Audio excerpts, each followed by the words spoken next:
আপনারা কি জানেন, ব্যাসদেব যখন মহাভারত লেখা শেষ করলেন, আজকের দিনের ভাষায় আমরা যেটাকে ডিপ্রেশন বলি, ব্যাসদেবের ঠিক ওরকম একটা ডিপ্রেশন হয়েছিল। কেন ডিপ্রেশন হয়েছিল? প্রিয় মানুষ, কাছের মানুষ যদি পাশে না থাকে তাহলে ডিপ্রেশন তো হবেই। কারণ মহাভারত লেখার পর ব্যাসদেব দেখছেন শ্রীকৃষ্ণ চলে গেছেন। ব্যাসদেব এবার বলছেন যে আমি কাকে নিয়ে এখন লিখবো, কাকে নিয়ে আমি বেঁচে থাকবো, কার কথা আমি বলবো।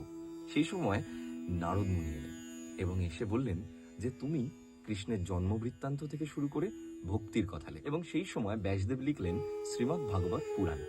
আমরা যেটাকে কৃষ্ণ কথা নামে এখন এই মুহূর্তে মির্চি বাংলা ইউটিউব চ্যানেল এবং গানা অ্যাপে চালাচ্ছি।